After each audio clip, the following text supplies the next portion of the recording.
yo. What we done started. Look at what we done started. This the people party. Peace and love, party people, in the place to be. It's the BKMC, the MCEO, Talib Kweli. This is the world's best podcast, The People's Party. We are back in the house once again in the Uprock studio. Shout out to the Uprock staff and crew and everybody who's working hard to keep us safe during this pandemic. Shout out to my co-host, the lovely and talented and funny and thought-provoking Jasmin Leigh in the place to be. What's up, Jasmin? What up, Talib? How you feeling? Yes, give me that applause. We're in person.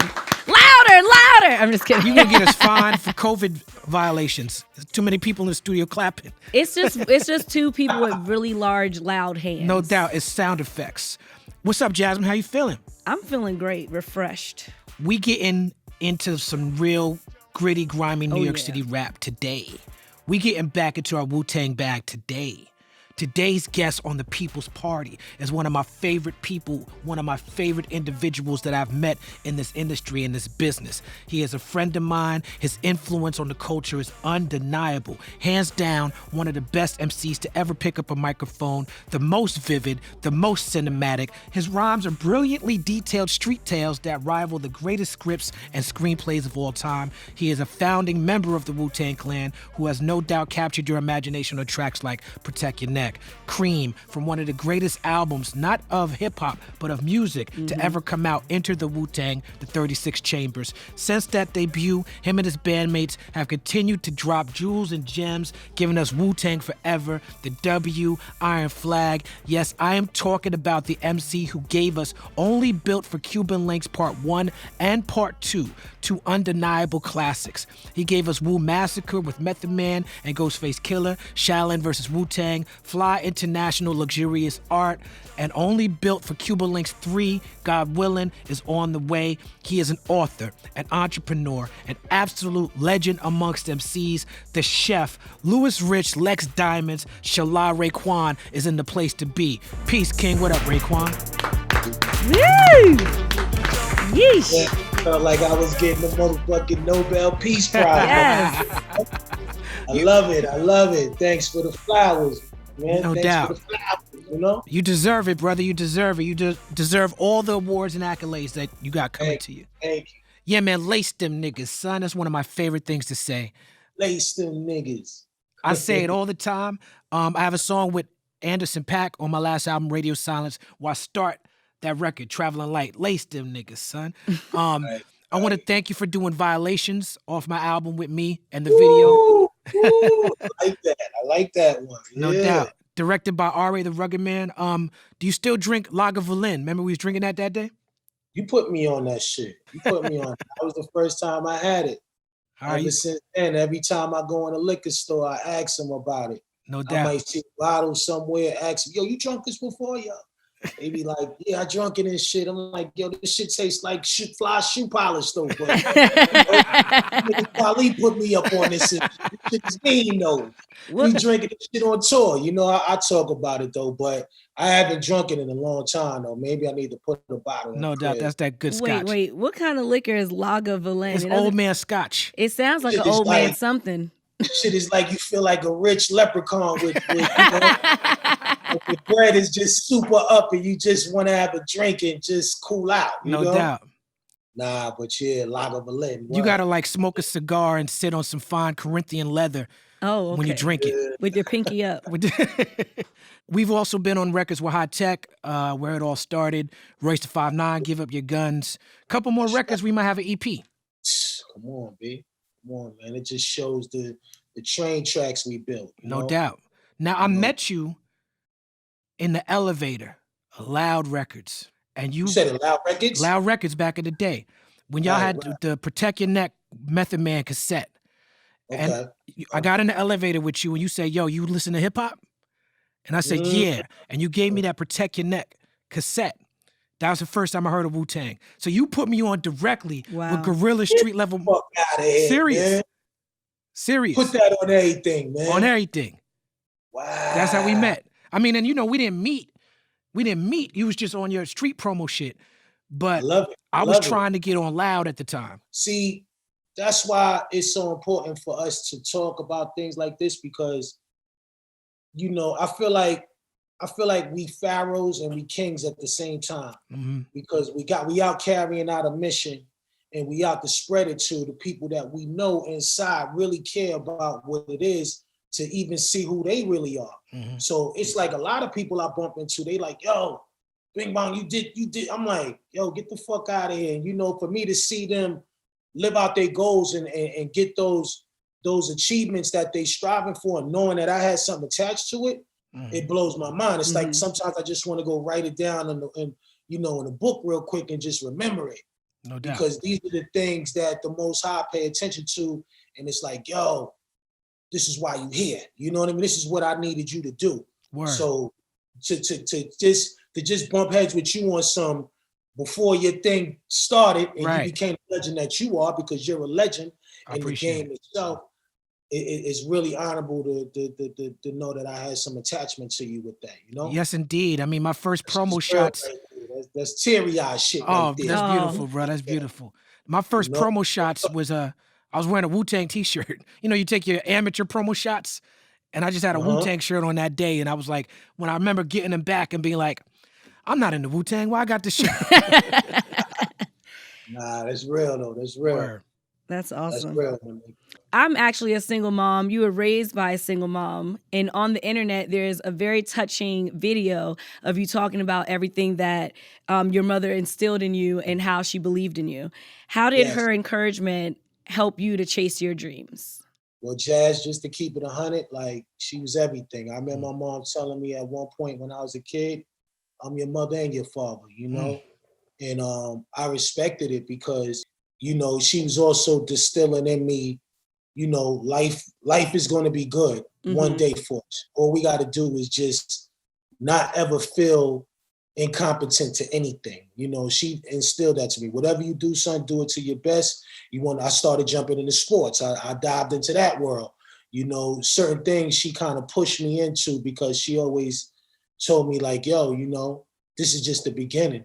You know, her as a single mom, I knew she had 2 roles to do, and I respected it. You know, I respected it, and everything she said, that's what it was. And to this day, that's, you know, that's my homie right there. That's the real, that's the real homie. That's, you know, Mom Duke forever. You heard? Right. Forever.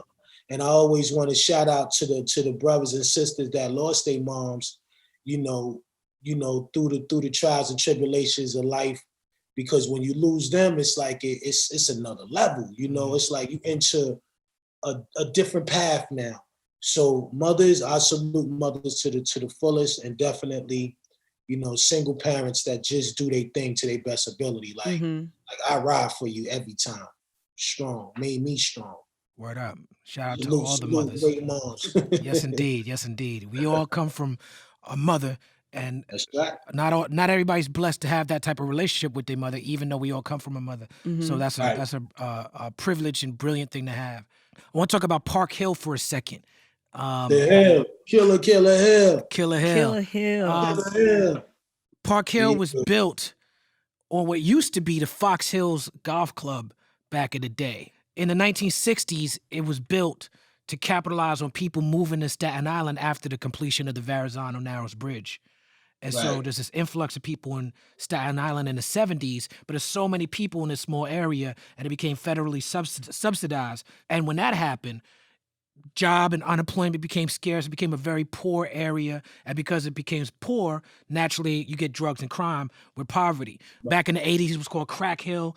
Now, from what I can see, things are better now, but that was the environment that you grew up in.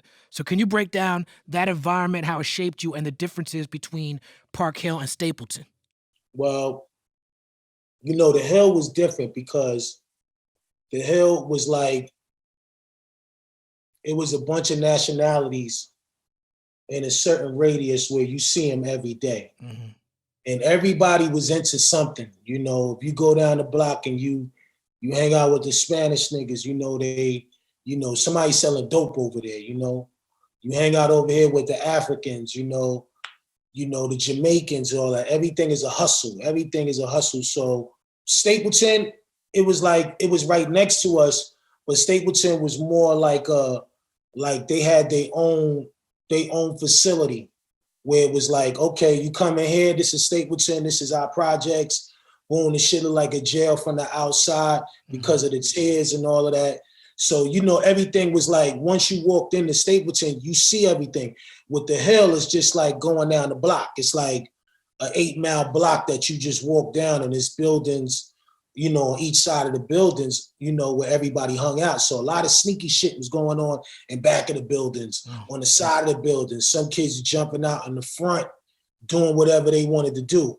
So for me, I seen a lot, you know, but the difference between, I guess, the Hill was that it raised me in a way where everything I wanted to know about, it was right in front of my face. You know, stick up kids, and, you know, even just watching the ball play, or even watching a nigga just being fly, you know, it was there for me to see and pay attention to. And everybody would go to the big park and just hang out there. You know what I mean? As a kid, you know, we was still in the dodgeball. We was staying after school, dodgeballing it. But when we came up the block, it was like, yo, stop over there. Let's what the fuck they doing, you know? Being in the elevator with dope fiends and shit, and wondering to yourself, why he's like this? You know, I'm talking about real young shit. So we was advanced to a lot of shit more quicker than other places. You know, the Hill, I tell anybody, the Hill is like one big Manhattan, like anything you want. You want a car, you want a gun, you want pills, you want drugs, you want knives, whatever you want, you can get it. One-stop shop. So you want a rental car. You know, we was renting cars at 13 years old. Right. We was renting them when we didn't even know how to drive. Right. You know what I mean? It was there for us, you know? So it was just those experiences that I was catching at an early age, and then paying attention to the older niggas on what they was about. Word. You ever seen that movie, The Purge, with the prequel to The Purge? I think they had to take place in Stapleton. You talking about the recent one? The last one. Right. Yeah, I seen it. I liked it there. Yeah. You talking about the movie when they kill everybody? Yeah. That took place in Stapleton? Well, the first Purge didn't take place. It took place in the suburbs, but on the third one, they did a prequel to show you how the first Purge happened. And the way they did it was the government practiced the Purge in Stapleton first before they brought it to the suburbs. All right. Right. Which I thought was ill. You used to identify as a 5%er, and now you identify as Muslim. What is the main difference for you? And for those who don't know, can you break down what the 5% philosophy, how it ties into the Wu-Tang philosophy? Yeah, definitely getting the 5%ers teachings was beautiful for me. It was something that was going on in the early time in the neighborhood. You know, a lot of brothers was criminals, but they was intelligent. And you always ran into a joker that you knew he was about his business in all kind of ways, but when he spoke to you, he spoke like a an honorable man, you know. And mathematics was always into it. It just caught my attention because I'd be walking down the block and seeing ciphers and you think it's a fight going on, but it ain't even that. It's like brothers over there building. You know, building, like really, I'm talking about to the point where it's like sitting down and wanting popcorn and watching it. So for me, it was just something that Wu-Tang pretty much seen that was a piece of light that was needed in our world we was in. You know, living in the jungle and, you know, dropping out of school and shit. You know, crack era was just taking off, so you could imagine the money that was running up and down the block and this and that. So we was trying to have at least an ounce of good shit in us that we could share amongst each other to know, yo, we solid. You know, and mathematics was definitely the way of life for us. It wasn't actually lessons, it was a way of life. It made us understand who the black man was, what he stood for, the things he go through in life, dealing with a woman, having a family, you know, it just mesmerized all of us. And next thing you know, 80% of the block is God body, you know. And it was back when you had to know your lessons, that if you didn't know your lessons, you would get dealt with a certain kind of way. You know, you get punched up on. You know, I talk about all this shit in the book anyway, my book. Okay. The universal beatdowns. A little later. We get into it later, but I'll give y'all a little feedback. But anyway, we grew up with, you know, like I said, intelligent knuckleheads, you know, dudes that were smart as hell, and could break down why the sky is blue and quote lessons and make you understand what man, woman, and child is. It was just a new way of understanding shit, you know? And I didn't look at it as being coded. I looked at it as something that was something I needed to know. So RZA was, you know, he was the big kahuna in the nation, him and the Law Just, the Jizza. So me hanging out with them, you know, really made me want to get into it more, you know, and then at the same time, just running up and down the block, hanging out with some of the older guards, because they let me hang out with them. They let me chill with them. They drank 40s. They was sniffing blow and all this shit, but they wouldn't let me sniff blow. They let me drink 40s with them. Right. And they just would be building all day, like just beautiful, beautiful things to know. And I wanted to get involved. And other brothers felt the same way. And it just did something to us on an intelligent level, you know, because we was already on our own at that time. So it just kind of became that vegetable that we needed for the body that came through the mentals for us, and it made us sharper. It added on to everything we wanted. Word. Yeah, that whole system of mathematics, and a system like I always have been 5% adjacent because I grew up around those communities. But just the idea of knowledge first, then wisdom and understanding is a great blueprint for life that translated lovely into the making of the Wu-Tang, the 36 Chambers album. A lot of mathematics on that album. And that album is like a blueprint for how to make a great hip hop album. Can you talk to us a little bit about where y'all were at mentally when y'all all came together to create this album? You know, everything was just happening so fast and everybody didn't really know what was fully going on at the time. It was just word of mouth shit, you know? RZA was the type of person that, you know, he'd pop in and pop out. So you couldn't really depend on him on certain things at the time when we was creating this. But at the time, I guess he wanted to make something happen and he started making calls. You know, I was one of the first dudes that he called and he was like, yo, look, this is what I want to do. I'm like, yeah, nigga, you ready? You should have been on this vibe right here, you know? So we started to call dudes. So even that day, if I didn't pick up my phone, you know, I don't know. You know what I mean? Maybe it would have took a little longer, but I happened to pick up, and what I love what he was saying though. And he said, yo, contact blah, blah, blah, blah, blah, blah, blah, blah. So I'm the contact man now because I'm up in the hood with niggas. So, you know, I'm reaching out. Everybody else is reaching out. So when it came down to really being in the room together, you didn't know who was going to be there because, you know, it was just a get together. It was a get together with a vision. Word. That's the easiest way I could say it. A get together with a vision and just wanting to listen and hear him out. You know what I mean? We want to hear you out, nigga. Guys, shoot it. We should do a record. We should do this. We should do that. Not we're doing it. We should. Meaning like take it or leave it. But this is a movement we're trying to create. And I was pretty much like the chairman of the board, really cheering it on. Right. This is the movie. This is bye, bye, bye. We all ill. We know we got it.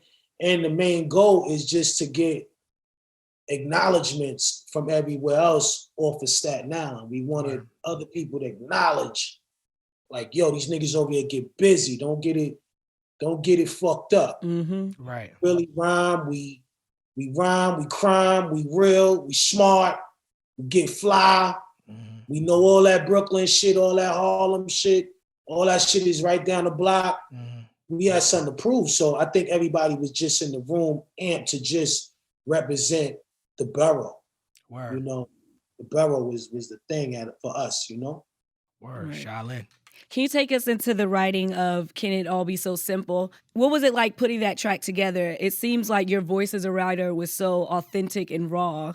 Do you remember your goal when you first wrote that song? Like I tell people all the time, like, yo, my pen only came special when I started talking about the things that I was seeing every day. Wow. Now, I didn't really have an authentic MC badge at that time. I was just really talking about shit that was going on around me and in the neighborhood. And I became this story writer because my biggest mentors in the game of rapping at that time was cats like Slick Rick, Raekwon, guys that paint pictures. So I fell in love with the painting picture part. So when it came down to doing Can It Be Also Simple, the beat was so smooth, and I'm like, I always have a problem with starting my first line when I write a rhyme, because to me, once you get the first line out, everything else is cool, So I had to really sit down and listen to where the energy of the rhyme was going, where the energy of the beat was going. And then it just spilled out the way it spilled out, started off on the Allen, AKA Shallah. I couldn't say the other A, so I just said AKA Shallah. Right. And just started talking about shit that I could relate to, not really realizing that I'm speaking for everybody around me and around the world.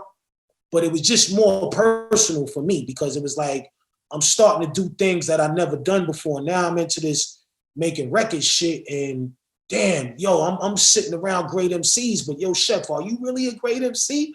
Or are you just a realist? You get what I'm saying? You just a technician with words, and you come with that. This is where the chef come in at, because it's like, we don't even know. You just bake, nigga. You don't do nothing but cook.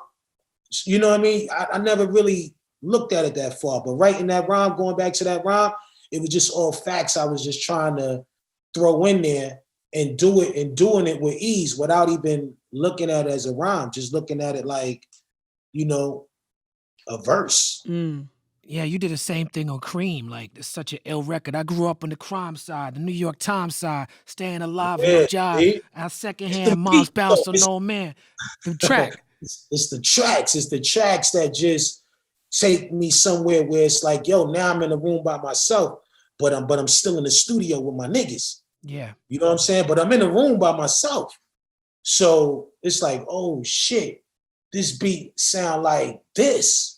The I track don't know. tell you, the track pick the words out of space and tell you what to say. Yeah, the track is snatching me up by the neck and like, listen, follow instructions, work under instructions, and shut up. And they just start coming out. But I always been that dude to just pay attention to sound, beats.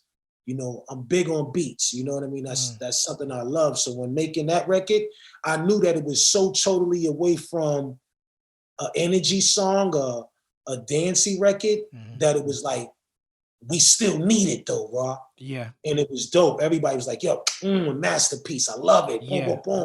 You taking us somewhere where nobody may not expect what Wu-Tang is about, really, because they might think it's just Chinese shit or whatever. No, it's reality shit. One of my favorite parts of that record is when you say a young youth. And I remember back in the days, I used to be like, what other kind of youth is there? A young youth. Extra descriptive. That when I said that, a young youth, meaning like, I'm saying who I am. Right. You know what I mean? A young youth. Rocking the gold tooth. Right. A low goose, you know what I mean? Right. On the way, it was just straight talking to the runners and to those niggas that was like, oh, I had a goose. Right. Yo, you watch me with the goose, nigga. Right, you know with what the ski I mean? man. Like, I had the ski man. Yeah, going through the train station, you see a nigga with a polo goose and waves. You like, I speak for him. You know what I mean? Anybody, you know what I mean? But it was more just dedicated to a certain audience. And that's what made us, I guess that's what really made RZA understand that each member had its own formula. We all had our own formulas that was already built into us. It's like buying a Bentley and you know that this engine is already in it. There's nothing you could do about it. All you got to do now is just fucking tune it up. Right. And that's what he did. He tuned us up. Right. Mathematics at that time, you know what I mean? That's why nobody could never front on the 5% nation, because it was so much intelligence that it needed to be heard. It needed to be heard throughout the culture. And that's what we did. We just gave y'all that, put it inside the music, slow the music down a little bit. So even when you wanted to be on your high horse and get excited, we still wanted to bring you down a little bit, like, all right, come back down now, relax a little bit. Like, just stay cool, young blood. Stay cool. Right. You know, but those records was definitely handmade, man-made, you know, just speaking for where we was at. You know what I mean? You got Ghost come on and you see Ghost talk about shit like, yeah, I want to have, I'm talking about Can It Be Also Simple. Right. Yo, I want to have me a fat yacht and enough land to go and plant my own cess crops. Now, you remember in the movie Education of Sonny Carson, right? Yeah. And sitting up in the park. Fort Greene Park. And they was dreaming, they was dreaming and crying. Hold on, my favorite part when the nigga say, yo, I'm gonna get me a boat and ride that motherfucker down Nostrand Avenue. Yeah, that's what I'm talking about. So, you know, we just reenacting what they felt and what they saw. So that rhyme with that melody, it just made sense for that flow at that time. So I started to realize like, yo, you know, I can definitely jump into a lot of different pots and cook up some shit, but something about slow, you know, the slow shit, the soulful shit that was really, it was fucking with me hard then, you know? It was fucking with me. No doubt. We interviewed somebody and I realized what C.R.E.A.M stood for because I've been singing this song since I can remember and I never knew that it was Cash Rules Everything Around Me. It was Deck. And at the end of the interview, I was like, oh my God, Talib, I just realized what the acronym stood for. Hold on, but it's a backronym because remember we learned that? Like Ray, I learned a new term recently. Backronym. You heard this word before? A backronym. That's when you come up with the word first and then you fill in what the letters mean. Yeah. Like you do it backwards. So you was saying cream for money, right? But then y'all came up with what cream meant, right? That's a backronym as opposed to an acronym. Okay. But now let me tell y'all the real story of C.R.E.A.M. All right, bet. C.R.E.A.M, the word itself now. I'm gonna tell you the word. I have a cousin from BK. His name is Born. He used to come to Staten Island and hang out with me. And it's like, he always was about getting money. He always was trying to figure out a way to make some money. And he always said cream. So I asked him one day, yo, what's cream? The only cream that I know is watching Tom and Jerry when they throw the cream on the sandwich. That's not what I thought. You know, they make the sandwiches and all that shit. Get your head out together. I'm getting it out. You know, sandwiches big like this. Like, you know, so he like, yeah, that's where you get it from, but it's about the cream. So the word cream actually come from a BK nigga that said it first. Okay. You know, and you know, whatever we had him doing, he would come and yo, where my cream at? I need my cream. Yo, is the cream involved? This thing? We like, yeah, it's cream. You gonna get your cream. It became a fun word to say, cream. But we always knew it was money. Cream, money. So now when it came down to doing the record, my man Ray the Ruckus came up with the acronym, the backronym with Meth, him and Meth. They curated Cash Rules Everything Around. And I was like, when I heard that, it was like, bomb. Right. It was like a tornado was in the room, blow everything up. Y'all just killed it. So they actually concocted it. And I'm always going to give the flowers according to the real, no doubt, because that's what it was. They came up with Cash Rules Everything Around Me. C.R.E.A.M, get the money, get the money. You know, that's that old dollar bill, y'all. Dollar bill, y'all. Dollar bill, y'all. You need money. Yeah. Dun, dun, dun. Is that Devon? You know what I mean? That's that Devon Sounds? Yeah, And that's a Brooklyn 5% group.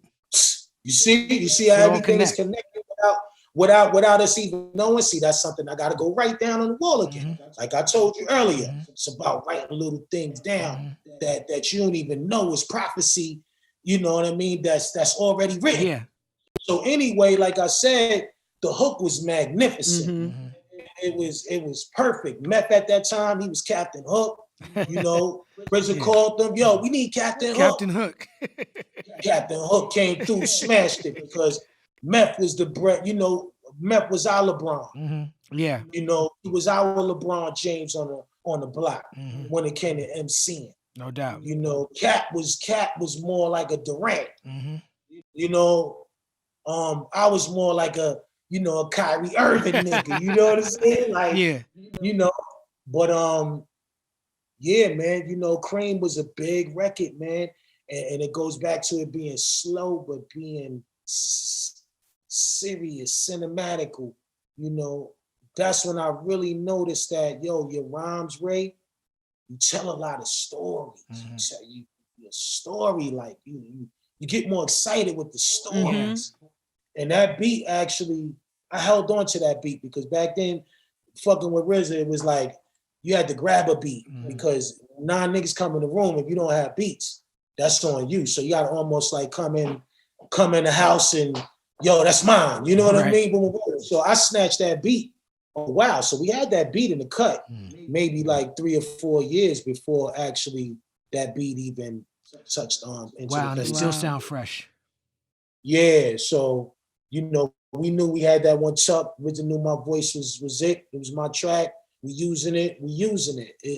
It was just a different time that was happening, and we was loving it. No doubt. We was loving it. There were bound to be special relationships in Wu-Tang, and one of those were you and Ghostface Killah. You guys are pretty much like yin and yang. What was Ghost like growing up, and how did you guys get so close, and what was about his flow that made you guys do so many collaborations? Ghost is he's a good dude, you know. He knew RZA. He had his time. He had his fair share hanging with RZA. I had my fair share hanging with RZA. So, you know, RZA would speak on both of us and just be like, you know, yo, y'all two. I don't even think RZA really cared like that. He just knew that we was cool because we all went to school together. But I started getting close with Ghost when this whole Protect Your Neck thing popped off.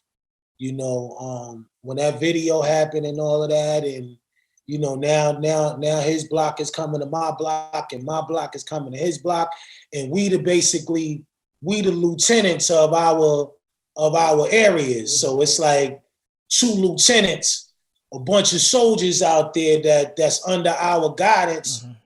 Now me and him, we feel like we have a role now, important role, and we just started kicking it. And you know, next we did the Can It Be Also Simple video. We started dressing, you know. Yo, nigga, yo, I need a hat. Yo, yeah, I like that hat. Yo, you rocking Wally's, right? You know what I mean? Like, we really just, it's like coming to the job, but making sure you prepared to work and have everything that you need to be comfortable. And me and him always, people would call it complain, but we were so cynical about everything the way we wanted it. Right. You know, if this was important to us, he would come and bring it to me, and I'd be like, yes, that's very important. Take it back over to them niggas like, yo, this is important. You know what I mean? We got close genuinely just being funny, dressing, going shopping, buying 100 pair of Wallabies, you know, rhyming, you know, sharing the same room, you know, so we seen a lot of the same visions, and not only just through music, but also through life, you know. You know, it was just a lot of fun moments, and we went to school with funny niggas, so that was always a conversation too. Like, yo, you remember Blasey Blah? Right. Yeah, you remember this nigga named Ronnie Shepherd? Oh, hell yeah, you know, blah. You know, next thing you know, we got a great conversation going on, but we still knowing that he from Stapleton, I'm from Park Hill. So it just organically grew. It grew like that to where it's like, yo, we on the road, yo, niggas is doubling up, blah, blah, blah, blah, blah. You know what I mean, man? Ghost, yo, yeah. Me and this nigga, we here together. Right. You know what I mean? The back of the bus or whatever. Like, to me, I'm big on that. Like, tour buses, I gotta be in the back. I want the funnest. Everybody play the bunk, but Chef is gonna go all the way in the back. I'm the same way. I set up the whole back. The back is mine. I want the door. I want the door and all that. Yeah. So, you know, so Ghost used to be right next to me, like right outside the door on the bottom. So I always felt like he was my silverback out there that had my back. Anything. No, like, yo, he gonna know about it first. So it was almost like, I don't know, it was just Al Capone and Frank Nitty like combination going on. Like we talk about shit, street niggas, street legends. Yo, remember this happened? Nigga knocked Blasey Blah mother out that night. Oh shit, I was here. Yo, we was the niggas that came by in the car. Oh, we was gonna shoot at y'all niggas. Right. Like we had so much time to reminisce because we were so close to each other, but still so far apart. You know, Ghost used to smoke dust. I smoked dust a couple of times. You know, I might have smoked with him before, and I ain't like it. You know what I mean?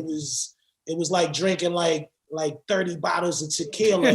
Oh shit! And then add 10 more bottles of 10 more 40 ounces of Old Gold That sounds with like a it, terrible and then time. spin you around in the air, and then spin you around in the air for like 15 minutes, and then stop you.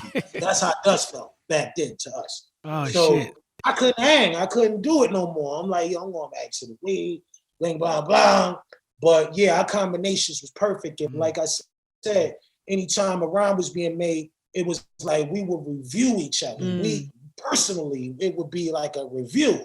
You know, you have your go-tos in the crew. Of course, I love all my brothers, but it was just something about me and this man. You know, even when he write down something on a piece of paper, I'd be like, yo, you write graffiti? Nigga, I've been writing graffiti. Yo, I'm a graffiti writer too. Like, Yeah. So it was just those chemistries that I think that people just felt was undeniable. And then the crew started to be like, yo, y'all two niggas. Y'all two niggas. Everything, it wasn't Rae and Ghost, it was y'all two niggas. Y'all two niggas. They merged you. So we became y'all two niggas. You know what I mean? That energy was on display in fine fashion in that verses. Y'all look like you had such a good time being around each other. Yes. And while I was telling Jared, who I work with here at Uprocks, that, you know, I've been around both of y'all, seen y'all together, and I'm like, that's not an act. That's not a performance. This is how these niggas is. When you hear them on the album and they listening to the old Wu-Tang shit in the car, I know some of that shit was album studio magic to make it feel authentic, but I also know that that's not an act. Nah, not an act. See, that's the whole thing with us. It's like, just growing up, it was never an act. So all we did was just put the mic in the room now and just be us and still carry that same tradition out daily. Yeah. You know, it's about having fun, man. Like, that's when niggas fuck up. Where it's like being an artist, it's like it's a job, but you still gotta have fun. Exactly. You still gotta laugh. You still gotta be funny. Yeah. You know, and that's what we was doing. We was just challenging ourselves with cleverness and words and reality and knowledge and mixing it all up and putting slang in certain parts of it where it just, like you said, it just rolled off a nigga tongue. Yeah. You know what I mean? When we said poly, niggas ain't know poly meant politic. Like we Staten Island niggas came up with politic. Right. I'm gonna keep that 100. That's right. You know what I mean? We came up with politic and all that shit. Let's connect politic, Politic meant, yo, now you're an architect in the industry that you always wanted to be in. So now you gotta go poly, nigga. Right. I saw, you know what I mean? Poly. Right.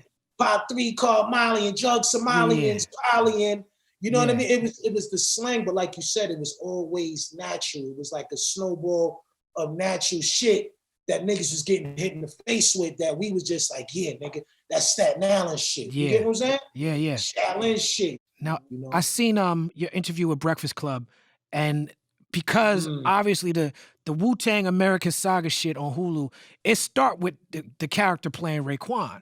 And it started very violently. And you said that aspects of that is not real. You never shot at Ghostface, which that was going to be obviously one of my first questions until I seen the Breakfast Club interview. You know what I'm saying? Right. But I felt like the way in which you answer that question is like, you know, you come from a street world and there's certain street codes. It's like, obviously we can't be telling everything that happened. So is that why it was set up to make it look like whatever happened, it was you shooting at Ghost? It was a savage. Movie. It was a movie based on things that inspired other things. You know? It's like sometimes you look at a film and it be like inspired by this. Yeah. So you're gonna have some fiction in there some way, and then you're gonna have some truth to it. You know, I only just let people know, yo, it's just a movie. Yeah. You know, but I never personally had to, you know, come at Ghost in any kind of way. That's a question that you could have, you know, you and Ghost could talk about, you know, based on that situation. But it was a film. It was a dope film. You know, I felt like that was going to be the question of all questions anyway. Coming at it. Like, yo, you and Ghost was at war. Nah, we never was at war. We had men around each other that was at war, you know, at that time. And, you know, just based on the grace of God, just allowing everything to be at peace. Yeah. It was able to be peaceful. But I'd rather Ghost really kind of No like doubt. dwell on it. But me shooting at him, shooting at his, shooting up, nah, Word. not at all. What about you? It's a- What about you sleeping on the roof? Was that accurate? Niggas threw me out there again. You know what I mean? Niggas threw me out there. I'm like, oh shit. But I was loving it because, my moms did kick me out, but I always had somewhere to stay. I had an aunt that lived in 55. And It's real though. It's relatable because a lot of people go through that. I got kicked out and too. see, that's what I'm saying. Yeah. It's all a part of making me a better man today than I was back then, so I had to go through things, but I never slept in no elevator shafts. Like, I might have hung out with niggas till 5:30 in the morning and was the last nigga to go because at the end of the day, I ain't really had nowhere to go. Yeah. But I always I know had a place niggas like to that lay my too. head. You know how that go. That's normal shit. But for me, I had an aunt, and I remember I love my aunt to death. My aunt Joyce. She was like, "Yeah, I heard your mama kick you out the house and all of that, but you can stay over here. But anything after 9 o'clock, I ain't opening my motherfucking door." I laugh or give Auntie a kiss on the forehead. Yo, Auntie, thank you. You know what I'm saying? I think I stayed at Auntie house probably like 4 days, and then after that, it was like, they got to make a move. Word. You know what I mean? I can't be waking on up at 1 o'clock and that. You know what I mean? Just so, but nah, I never. But it was funny to me because it's like, damn, Rizza, this is a story being told through the eyes of my brother, and I know he's seen enough to know me that I could validate some of the shit that he was saying, but I could also tell that he just was creating a nice movie magic that people. The average person in the hood could relate to that, sleeping in the elevator shaft. So I love the fact that the movie just had everybody thinking, because even though I may not have slept in there like that, I did have my moments of, like I said, being in those situations. So it worked perfectly. And it was just something to laugh about later. Like, yo, it's a movie, man. This is what movies is about, man. If you don't make it fun and make it worth something, and what are you doing? Word. I bet it's even worse for you guys, because nowadays people get really invested in the TV shows. Because like for Power, Tariq, I don't know who plays Tariq. I can't remember his name, but he was talking about how people was like in his inbox cursing him out and stuff like that. And it's like, it's fake. I'm not really doing this shit. That means he was a good actor, though. Oh, he, amazing! You loved him. I didn't watch Power, hated but him. I know people really invested in that show. Oh, I am. Yeah. It's all about just, you got to still look at it as that, like you said earlier, some things are never ever supposed to be said in that form, but when you're making a movie and you're trying to get it as close to what we want it to be, you try to give people the excitement that you want to get out of that particular subject at that moment. Yeah. Like I said, a lot of people that run up on me and like, yo, I seen the Hulu series. I love it. I'm loving it. Yo, how you feel about it? I'm like, yo, I love it. You love it. I love it. You know what I mean? Now, how I would have did it in another way, I probably would have did it in a Goodfellas way. Yeah. You get what I'm saying? Coming from Ray's version. Yeah. My version may be different from Riz's version. You can still do that, though. And that's why I said it's so beautiful that you get a chance to, capture a vision from one of the brothers and then see another brother's story down the line. So I just knew that this would always be something that eventually I would want to crack into. Because, like I said, writing, being an artist and always creating stories, when you think of the Wu-Tang story, you think I didn't want to be the head kahuna, the head honcho, to be like, yo, freeze, this is where right. the chef leaves rap and brings this to the table. Right. But, through the course of times, things ain't escalate on that level because, like I said, I'm over here doing this. Right. But you know how it go. It's like, I just love to paint pictures and give dudes something that people could say, yo, God damn, this was done master craftsmanship. Yeah. Like, that's me. Yeah. That's just, so just seeing my brother curated the way he curated it, of course, I was loving it. Like, yo, people love it. And the dude, Shamik Moore, he sound just like you, son. He did a good job on your voice, I think. And getting the little mannerisms. Yeah. Yeah, what he did that was important to me, man? What? He put waves in his head. You know what I mean? Right, I now you told got a him that, barbershop, right? That was one of the first things I said to him and shit. Like, yo, you can't be me if your shit ain't going to the side, nigga. The half moon, you need the half moon. Yeah. I mean, you know, but what I liked about Shamar is that he really wanted to impress me first. Yeah. You know, and somebody playing somebody ain't easy to do. Mm-hmm. Right. You know, it's not easy. I mean, I know my personality, my style, the type of shit I love. You know, I was telling them like, yo, just really know that, you know, at the end of the day, I'm a good person, but I'm also an exciting person. I'm an excited person. Right. You know, I kind of make my brothers around me get hyped up, even when they ain't ready to get hyped up. You know, and I get that from Dirty, because Dirty used to hype all of us up. You know, so anything after Dirt Dog at that time hyping shit up, it was me. Took on that So mantle. I was told that you got to come with that tenacity and that cadence that make people be like, yo, he's the energy connector, he's the plug, because that's how I felt. You know what I mean? That's why when you listen to a 36 chamber record, you go back and you say to yourself, damn, Shep is on majority of these records. Yeah. You know what I mean? I'm on majority of those records, you know, into the 36 chambers, and, you know, because it was like, yo, I had something to say. Right. So me knowing that I'm the motherfucking spark in the room, at some point, I was initiating that. So I think that I was just trying to let them know, it's like, yo, you gotta be up. You gotta be, you know, I had a little bow-leggedness, you know. Mm-hmm. You know, I remember back in the days as a kid, legs is bow-legged, walking down the street, you know what I mean? I'm telling them, yo, just get my ambiance right with me. And you're right, you were one of one. That's why I was impressed with it. Because I was like, yo, because he don't look like you physically, but he captured the essence. And I'm like, yo, that's good job. Right. You know, the screw face, the goatee.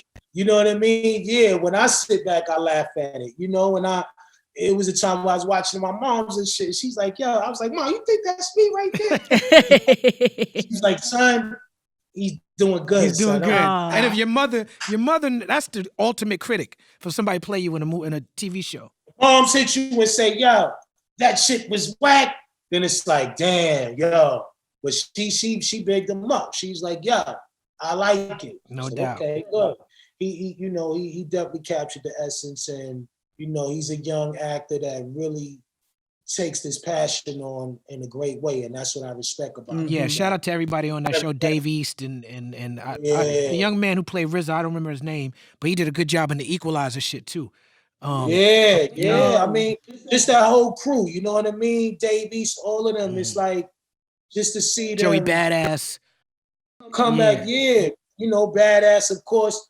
For them to just take on the roles of being us and really trying to capture that essence, you know what I mean? I rate them. I give them a good rating on the school test. Doubt. You know what I mean? They passed the class in my eyes. Now, you talked about the hair. I know that the hair thing is important. You have the barbershop in Toronto, right? 611 Purple Factory? Yeah. Tell us about that. You know, me and my brother, shout out my brother Raj, Trini. Everybody know him as Trini. This is my business partner. This is a good friend of mine for 40 years. Mm-hmm. He been residing on that side as well as the New York side. And he used to always tell me how much love we had in Toronto. And, you know, just going out there and, you know, doing shows and even hanging out there, knowing a couple of wires out there, it was always love in the city. So me and him decided to, you know, create a store and mix it with a little nostalgic of the Purple Tape, because we knew how much that album changed lives in the city of Toronto. Yeah. You know, Toronto's a wild city. Toronto's like, yes, indeed, like New York, same shit. Absolutely. Just a little bit smaller and a lot of heart. So he would tell me like how, you know, the cats in the street and just what that album did, it kind of raised a lot of dudes out here, and they look at me like a god out there, you know? So I always kept that under my hat. And when it was time to go into an investment with him, you know, we was like, yo, let's do like a barbershop / museum / clothing factory. you know, where you could just get specific pieces, you know, novelties, t-shirts, hats, hoodies, and then you could go over there and get a haircut because you know you the half moon king. And I used to be a barber. I used to cut hair myself. So one thing about me, I used to cut hair in the stairs. I used to cut in the staircase. So I never made it to a shop. You know, it was just around that time. I think I stopped cutting when the flat top era was in. He said, you on your own with that shit, nigga. I'm not gonna to fuck your flat shit up. Top, I'll fuck niggas up. Yeah, I'm fucking niggas up with the flat top. I mean, freaking it. Right. I mean, yo, having a steady hand, knowing how to cut, but I never went into the barber world. So I just thought that what we came up with was a dope concept. It was something for the city. It was in a legendary area in the city, downtown. And I just wanted to leave a mark there for our people in Canada because, you know, Canada, to me, it's a beautiful place. You know what I mean? Only thing is just that it's rules to coming in and out of there. I used to have a nemesis. I used to have one border agent. This dude, I shit you not, he had one of his hands was missing. I'm not sure. I think he was born like that. One of his hands missing, but he was a border agent. And this dude caught me with weed like 3 times. I got to get the day pass in order to come into Canada because they like, you got to leave tomorrow, the next day. You can't even fucking stay. And I got homeboys from Brooklyn who they sent. I heard you tell a story your homeboy got sent back home from Australia. You know what I'm saying? I had a homeboy, same shit happened. It was from Toronto, so it was not as far. But that's what they used to do, turn you away. Send you right back out. Yeah. That was the only shit, man. And, you know, I moved to Toronto. I lived in Toronto for a couple of years too. Started a record company out there, you know, just trying to help some of the artists out there. It was a tough road, but, you know, managed to make some good friends and, you know, network as much as I could. But I love the city, man. So I just wanted to do something for the whole Canada and just leave a mark there where they could come in and just represent what we got. You know, they come in, they see number plaques on the wall. You know, these are real plaques. These are not, you know, this is shit I took off my wall to put out there and make it a monument in their city. Yeah. And we had a couple of other friends do it, you know, Drake, you know, a couple of other guys just really was happy for what we was doing. And it was something that I just felt like, you know, was needed, man, because they love hip hop like we love hip hop. They know it the same way we know it. Shout out to my good friend, Cardinal Official. Oh yeah. Shout out to Cardi. That's the mayor right there, man. Shout out to mayor. I love Cardinal. Solid brother, man. Solid. Super solid. Let's get into that Purple Tape a little bit. One of the greatest hip hop albums ever created. Mind blowing, high level art shit. The storytelling of Heaven and Hell. I want to start out by asking specifically about incarcerated Scarfaces. The Trump references, rolling like Trump, you get your meat lump. Guess who's a black Trump? Can you break down those references in that song? If you notice, you know, in the video, it's like we was in the crack spot. You know what I mean? That was the crack spot. You know, we in there cap checking the windows and shit, making sure everything is safe. Niggas is bagging up. You know, Ghost got a little rat with him or whatever the case. He just a little bat, you know, he just cooling. When I said rolling like Trump, you get your meat lump, meaning like, you know, just rolling like, you know, rolling like Trump, you get your meat lump. I don't know. Maybe I'm thinking about guess who's the black Trump. Right. I think that's when I said black record. Trump. When I said black Trump, meaning like I'm the Trump king in the house. Right. You know, this is the cards. I'm the Trump card. Right. You know, big shit. You know what I mean? So, but when I said rolling like Trump, you get your meat lump. I don't know. It was just a rhyme that just rolled off like that. You know. Sometimes do you think was you possibly referencing because Trump back then, he's on that Method album. Cool. Yeah, it was cool like back then. It was like a symbol of wealth. It was like for people in the hood, it was like Trump was like Robin Leach, lifestyle to rich and famous. Listen, you saying it. That's what I'm saying. Yeah. When I said it, it was almost like sometimes you put a word in somewhere where you know it fits. You know, but you also just glaze real quick at it like, damn, sometimes you got words that's homonyms that you put in your rhyme. Right. I could say 2 words and it's the same fucking word, but it's spelled different. It's the same way with when I said Trump. So at that time, yeah, he may have just rolling like Trump, like coming in here like you that nigga. Right, you get your meat lump. You know what I mean? Yo, throw the paper bag over his face. You don't see nothing else after that. So that's what it was for me. It was just letting the rhyme just run. Like, I saw somebody once ask Ghost what he meant by strawberry kiwi. He was like, I don't know, maybe it was a strawberry kiwi Snapple in the studio. I don't know why I said that. Listen, but see, those are the drinks that niggas had in the refrigerator at that time. Right. Snapples was big. So back then, you know, strawberry kiwi was the shit. Right. I'm still drinking Snapple. So yeah, like I said, it just be shit that it's like you could just be in the room and not realizing you touching into the room without even really thinking about it. Have you ever seen the scientific study that was done about which rappers use the biggest words and the most words, and which rappers have the best vocabulary? And they broke it down real scientifically. And I'm happy to say I was high on the list. Eminem was high on the list. Black Thought was high on the list, but Wu-Tang dominated that list. Like when you look at the top wordsmiths and the people with the biggest vocabulary, it was all the Wu members dominating that list. And I was like, yo, how they had so many elite wordsmiths in one fucking crew is almost like not fair. Yeah. I mean, it was like the Knicks back then, you know what I'm saying? Like you had all these dominant men in the game, you know, that just was so ill. And like I said,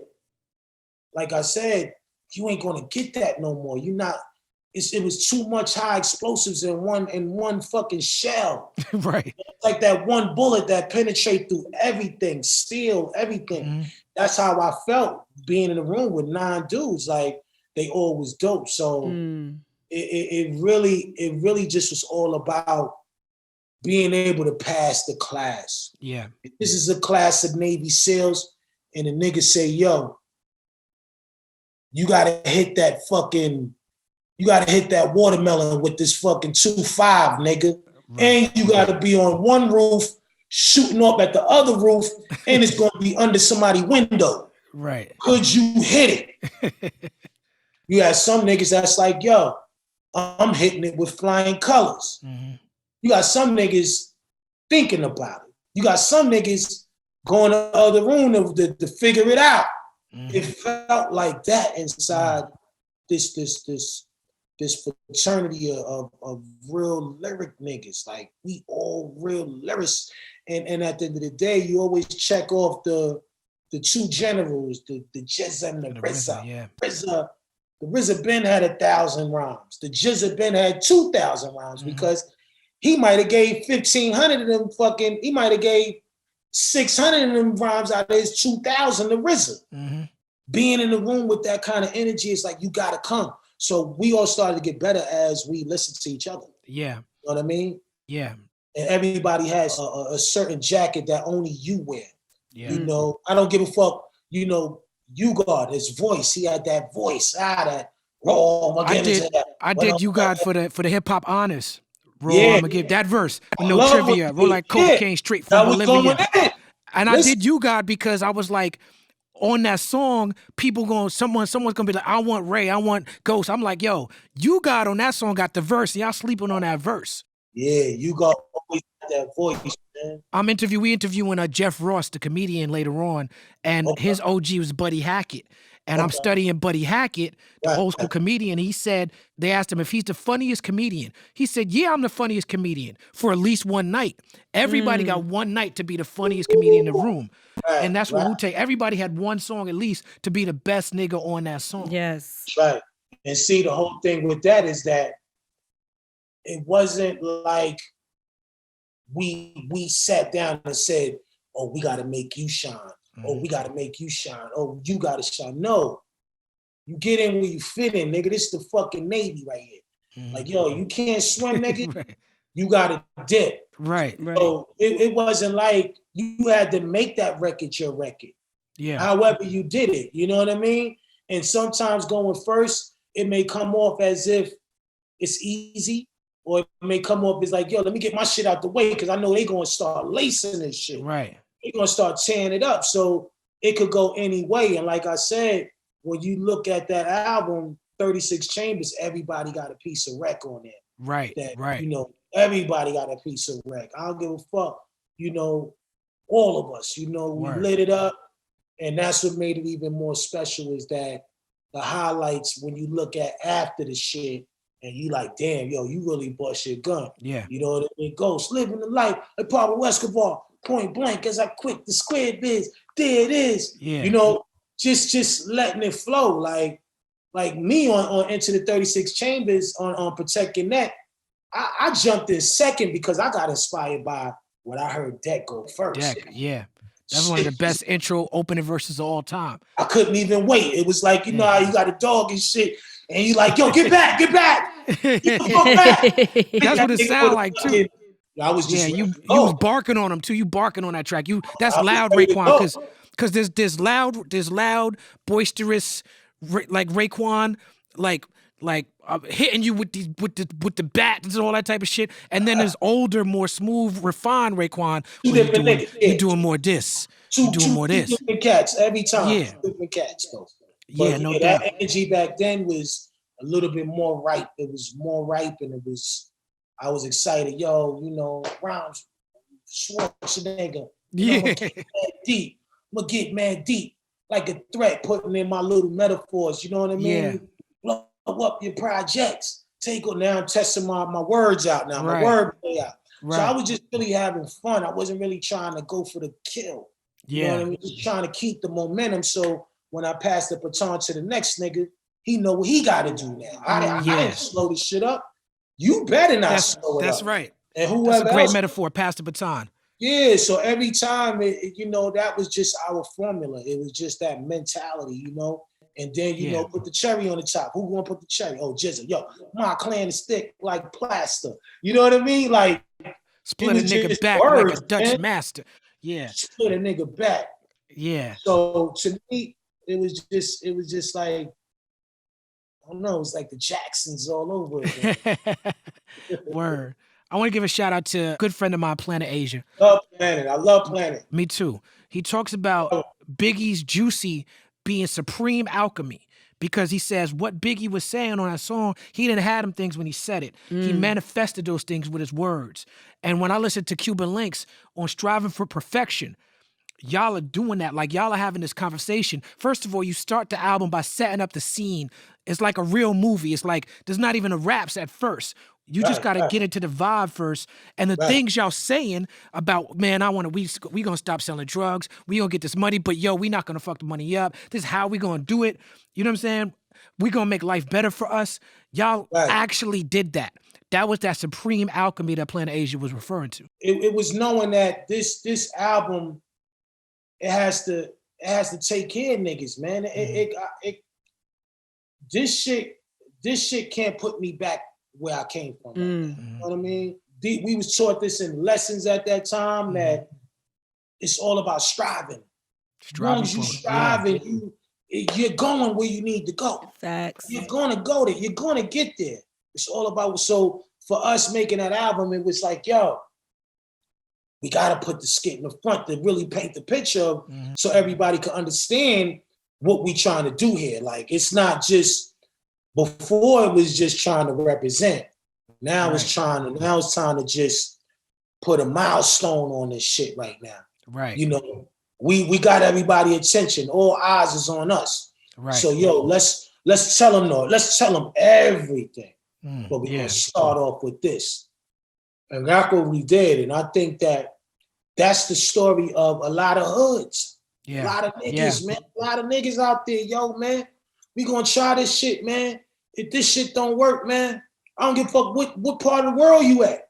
You gonna have real niggas that tell you, yo, listen, man, we gonna do this shit, or we ain't gonna do this shit. What we doing? You know what I mean? And all that had a lot to do with, you know, carrying out responsibilities and orders. You know, this is not a game for us. We not doing this shit we trying to, like he said, yo, man, what we gonna do with 200,000-300,000? Right. That ain't gonna do it. Right. We need to make this shit bigger. So all we was doing was just kind of like giving an eye to the next nigga that had the same eyewear that we was rocking. Yeah. Meaning like the same mentals. Yeah. And that was the beginning of painting that picture. So a lot of people could relate to that on every side. No doubt. I just put out a new album with Diamond D called Gotham. And the album is Okay. dedicated to old New York, and it's Diamond D on the beats. You know, I grew Yeah. up on that Stunts, Blunts, and Hip Hop and that Digging in the Yes. Crate. Legend right there. Dang. But when Real. I was approaching the way I was going to write the album, because I called it Old New York, for me, Old New York is Illmatic, Mobb Deep, you know, rest in peace to Prodigy. I know you got a close Right. relationship with Mobb Deep, you know, and Cuban Linx. And Mm. so I listened to that album over and over again to write the Gotham album because I'm one rapper carrying it. I wanted each verse to feel different, how you and Ghost's voices sounded different. So it's like I was matching up the BPMs of the Diamond beats to the beats on the Cuban Linx so that I would know how to approach it. But it's ill because Ghost was like, yo, I don't want no niggas sounding like me or no albums. So that was in my head. I was like, okay, I got to do it in a way where it's still my shit. Cause I can't be sounding like these niggas, but I'm inspired. But so I want to thank you for giving me the inspiration. Come on, bro. Come on. We love you for that, man. No You doubt. do it any way you want to do it, you know? No It's doubt. just at that time, I guess for us, you know, Ghost is saying that it was really important that we had our own identity. Mm-hmm. You know, identity is important in the game. Yeah. When I think of all my heroes in the game before us, they all had something special about them on their own. Mm-hmm. Where it was like you didn't have to walk into his chamber, but you didn't do it so bluntly. Yeah. You know, you might have visited it, but you never walked into it. You That's know, right. I think at that time we were just exercising our opinions on a lot of shit. You know, just being from Staten Island, the last borough to really get recognized. You know, Brooklyn to me was the valedictorian of the boroughs and shit. Right. You know, still is to this day because of the energy. You know, and I'm proud to be a Brooklyn baby. You know, a lot of people don't know a lot of cats resided from Brooklyn to Staten Island. Yeah. Brooklyn and Staten Island is so close. It's like people don't really know, you know, to get to Park Slope is literally 10 minutes or. That's right. That Verrazano Narrows was so important. And when I came up, I was staying at a lot, Makiba Mooncycle crib. Prodigal Son lived there. Killer Priest was coming through 62nd, Heaven Razor. You know, that whole 7 Universal, Population Click, Shabar Allah, Rest in Peace Allah's Son. Like, those are the people that I was looking at Wu-Tang with from the sidelines. So I was like right there, right under y'all. Right, see? It's all historical shit, man. You was just, you know, being around our whole camp of, you know, the Brooklyn side. Yeah, the Brooklyn side. Yeah. You know, I tell people all the time, you know, Wu-Tang is half Brooklyn, half Staten Island. You know, Dirty, you know, Brooklyn baby all his life, you know, moved to Harlem, and Rizzo, all his family and cousins is in Brooklyn. And, you know, when it was time to roll, you know, everybody coming out. So, you know, back then, you couldn't see us with nothing less than 200. Shit. Going somewhere. You know, 200, like 500 back then. Yeah. So a lot of niggas. It was just a glorious time, though. But yeah, man, it was just the combinations, man. You ever heard Slick Rick tell that story of doing a show with Wu-Tang and there was a fight at the show? Kane, I think it was Kane. It was Kane telling the story. Shout out to Big Daddy Kane. I feel like Big Daddy Kane is an early mentor of Wu-Tang as well. Oh, absolutely. Absolutely. Yeah. See, you know what's so ill about Kane is that, around the time that GZA had a record deal back then, you know, the Juice Crew was the shit. Yeah. You know, and there was rumors that they wanted GZA to be a part of the Juice Crew. But, you know, GZA was 5%, you know, representative. He walk alone, and that's just how he felt at that time. So, you know, we always would imagine GZA rhyming next to Kane back then and Raekwon, because he had the same kind of intellect on that level back then. That's why we always put GZA so high on the canopy with us, is because he was talking that shit back then. And I remember, Kane was at a show with us, and he had performed, and he came on a bus, and we reminiscing, yo, blah blah blah, yo. Yeah. Square, Union Square. Yeah. And Kane was like, he's like, yeah. He's like, but yo, I always wanted to rhyme with Jizza, man. You know what I'm saying? So, Jizza's on the bus with us, Ghost, all of us. Right. So, we looking at these two like the little rascals, like, what you gonna do? Like, you know what I mean? But it was just, man, funny. But Kane definitely was a major technician when it came to MCing for us. Absolutely. It's a lineage, especially for me being Brooklyn. It's a lineage. And it start with Kane. Kane to me was just he was the train station. He was the club. He was the rental car. He was the everything. He was the movement, the jewels. Raekwon was the same as well. So it was like when it always came down to it, I just looked at those two like brothers either way. You know what I mean? It's like y'all represent exactly what the fuck is taking place, at least in my atmosphere. You know what I mean? Yeah. You can't forget Cool G Rap. You can't forget The Ruler. You can't forget LL. That's right. KRS-One. You know what I mean? Like I said, when I look at them, it's like that's the Justice League right there, man. We really got to thank them for the really give them their flowers as well, based on just their motivation that they gave us. And I listen to a lot of people's stories, you know what I mean? From Hove, Kane going on the road with Hove. He the foundation. Talking to Eric B. and Rakim and, just hearing stories. Yo, the gods made me not curse. And, just all this is encyclopedia shit for rap. That's right. That's what this show is about. That's why we document it. And that's why I love it. You know what I mean? And that's why at the end of the day, like I said, yo, man, I sit here as a scholar too. You know what I mean? The legend part, I love the legendary, because I'm still shaking in it, and it feels good. But I'm just happy that we can add on to the next generation. Yes, indeed. That's what it's all about. It's about us just allowing them to know that their dreams could appear the same way ours appeared. Now, on the Cuban Linx album, you talked earlier about how building with the older guys, you see them sniff coke, and then y'all in Staten Island, and there's all this drugs running through. You and Ghost made a conscious decision to lean into the coke aspect of that album. You heard the sniffing, you heard the references. Why make that artistic choice on that album? That was really a chamber that, at the end of the day, that was a Rae chamber, because it was my turn to light up the airwaves with something. My name got called to come down to the office and get a bag and come with a vibe. And the only vibe that I could really bring the world at that time was shit that I was able to relate to.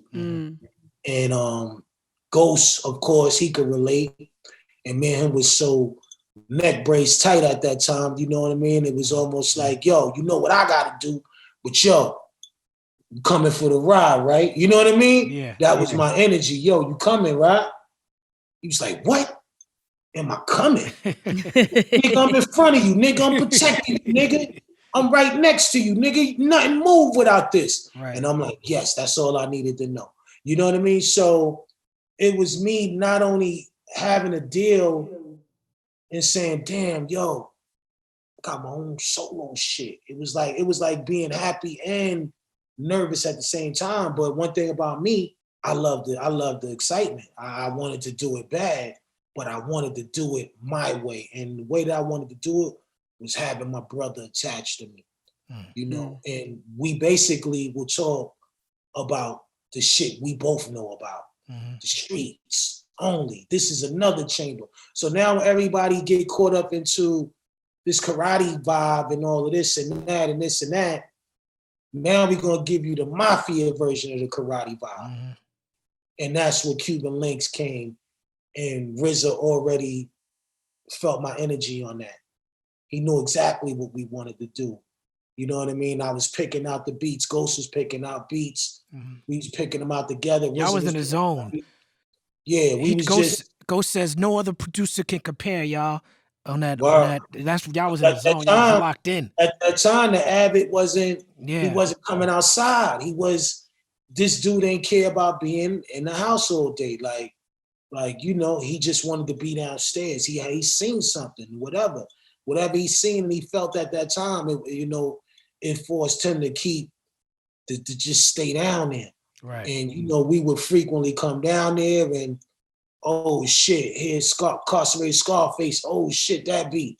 Boom, boom, boom. You know what I mean? Rainy Days, a whole different, Rainy Days. something from something that he just did. I'm like, yo, you on to something. You know what I mean? I think back then I would call my ear bionic ear. My ear was bionic. Right. You know, just watching all the records that I know that I was on and watching how, you know, if it was a Cream record, Deck, you know what I mean? Deck got highlighted. If it was a Can It Be Also Simple record, Ghost got highlighted. If it was you know, back to Cream, Method Man, you know what I mean? Like I always was that assist nigga, you know what I mean? I just knew that this album right here was just going to be an album for the streets, but also an album that probably nobody ever tried to make before because it wasn't dealing with 100% partying. Yeah. It was diving into a world. Yeah. The underworld of the streets. Yeah. Of niggas changing their names, being mobsters without being mobsters. Yeah. You know what I mean? We was mobsters because we ran with mobs. Everything just started to puzzle itself. And like I said, me expressing everything to Ghost Division and saying, yo, we gotta change our names automatically. It was like 2.3 seconds. Yo, my name is Tony Stark, I'm Iron Man. You know what I mean? Not so much of the superhero, but the superhero in another way. Right, I got that. You know what I mean? Don't come with the fucking burner with the bulldog on the front and all that shit. You know what I mean? Right. Different type of shit. You know, I'm Lex Diamonds. I'm Louis Rich, Lex Diamonds. I got the long, sophisticated name of the brains. I'm the brain, nigga. Yo, if I say don't do it, don't do it. You fuck everything up. You know what I mean? Do it or don't do it, you know? But that was the combination that we was, so every track that we was getting on, it was almost like, I'll go first. So boom, boom, nah, fuck it. This one is slow. You go first now. You know what I mean? So everything was just calculated like a hustler's notebook. You know what I mean? Yeah. And the last song on the album, North Star, where it slowed down, you know. That's Papa Wu on that? Yeah, that's Papa Wu. Yeah, that's right. That's right. Rest in peace to Papa Wu. Rest in peace. You know what I mean? It's like, you know, I just felt like that album was just made for every hustler, man. Every hustler, man. And we lost a lot. So that album was just, it was a Scarface movie all over on wax that me and Ghost was curating, you know? Even though it was under my orders and my instructions on how I wanted it, I couldn't have did it without him. That's right. You know what I mean? And believe it or not, that catapulted his career being able to be the next runner-up. That's why you had Iron Man coming. Yeah. So when we was flipping shit and doing what we was doing, it was like those two albums was like brother and sister. Yeah, those albums that's exactly right. They complete each other. We was in a real heavy zone writing at that time. So some joints, you know, when we just finished up Cuban Linx, it was like we probably was like 45% already in the Iron Man 2. Yeah. You know what I mean? And me knowing like, yo, boom, this shit right here is gonna, nobody never did the whole shit and talk about shoes on the cover. We always trying to step the bar up higher with our intelligence as being artists. You know, just trying to take it more into a more colorful edition of what y'all gonna get from us. Yeah. So people never knew what to expect. It's like, yo, y'all just jumped in the Cuban Linx chamber. You heard Ghost talk about the Wallies and be infatuated by it, but now this nigga whole covers, he got all color wallabies on this album. I need to know what this nigga talking about. Right, the Wally King. On the back of the cover, he's underwater. He's like, he's in the water. Like, he's just trying to be different with everything, no bro. Doubt. So those was special times right there. Those was times that could never be replaced or duplicated, you know? Beautiful. On the Cuban Linx album, we also get an introduction of Capadonna, who was fresh out of jail at the time. What do you want to say about Cap and what he brought to the crew? Oh, Cap. Cap is amazing. I mean, yeah, man. Cap was the nucleus of the block, you know, when it came to really doing it and believing that one of us could do it. Like, if anybody could have did it back then faster than any one of us, it was him. Like, he had the style. Cap knew how to dress. Cap was always a dressy dude, you know, always wasn't afraid to wear red, come outside, red down, come outside, sky blue down, yellow on. Yes, I love it. You know what I mean? Just freaking it, you know what I mean? Sneaker master, knew how to rhyme, knew the best cookies to eat back then. You know what I mean? No doubt. You know, he was Staten Island's child, you know, when it came to everything. And Cap would, you know, we went to school with Cap. So Cap had rhymes back then that was like, he might have gave me a couple of rhymes and shit that just, I still love to this day that I sing when I'm just having fun. No doubt. You know, but when he came home, Cap wasn't really like on a mission to get on or nothing. He wasn't stressing it. You know, he was living a normal life. He was just paroled and he had to get a job. And I remember coming in the back of the building one day, and this around the time I had an SC 400, I had a burgundy joint, hooked it up and all that shit. So I'm riding to the back of the building, go see my old Earth to go give us some bread, you know, the normal check-in, yo, you need anything? And I seen Cap working as a security guard. You know, he was up in there cooling, feet all kicked up. Yo, open the gate, nigga. Open the gate, nigga. Like, yo, that's you? Yeah, that's me, nigga. What's happening? What's going on? You ready? You coming? Yo, what we doing? He's like, yeah, we need to do that. And ever since then, at that time when I was making my album, you know, of course he had a relationship with RZA and, you know, everybody knew everybody at that time. And we knew Cap was home and, yo, nigga, come over, come to the studio, come get on this record. Smashing it. Nobody had to, you know, prepare him. So really he didn't have a deal yet. He just was partaking in it. Right. Just as hot as a verses, G. slang editorial verses. Yeah, you know what I mean? G membership, yo. The truth in the jump song in, be the do pro-black you. teaching. Yeah, all of That that. type You know shit. what I mean? Just bringing everything to the table. But he always been a specialist MC, like, you know, and that's something that we couldn't stand for is to leave him behind, knowing that he was so important to just the whole making of all of us, you know? Yeah. I love how y'all support each other. Like you had Ghost on the cover. For Iron Man, he had you and Cap on the cover. It's like, it's my album, but it's a crew. And that was so important for us to see black men coming together and supporting each other in that way. Right. Beautiful to see. Did you ever get your Killa tape back? Hell no. I got a theory, Ray. Killa was all through the Cuban Linx, so I felt like maybe you got the tape back and then you started working on the album. But I know that theory's false now. But the Killa, A Better Tomorrow, Once Upon a Time in America, I know that's where those names come from. Boom. Exactly. Patsy, Noodles, like Noodles. All that shit. That movie, right? That movie is probably one of my favorite movies ever in the world, Once Upon a Time in America. Because I tell people all the time, you can become great from hanging with thieves and robbers, and your greatness is greatness somewhere in there that we all have yet to define at the time. But I tell people all the time, yo, I learned the best from hanging with crooks. And that movie just kind of exploited that whole way of getting on as kids. You know what I mean? Just doing shit, getting into shit.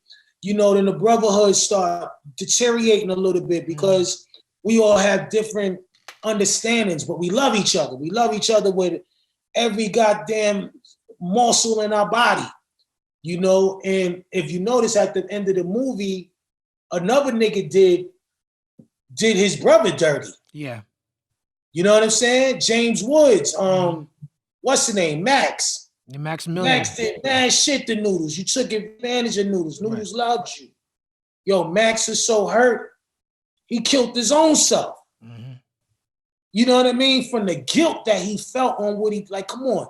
A nigga go to jail for his man and then come home and, yo, you have a baby with the chick he loved? Mm-hmm. You feel me? Yeah, and you never even told him? Mm-mm-mm.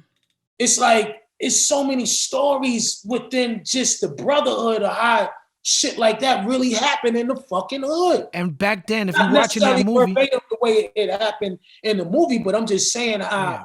somebody you could love so much could just deceive you to the point where it's like you want to do everything to this motherfucker, but you just decide to walk away. Yeah. And he walked away, And yeah. then Noodles walking away Walked away. hurt Max so much. Mm-hmm.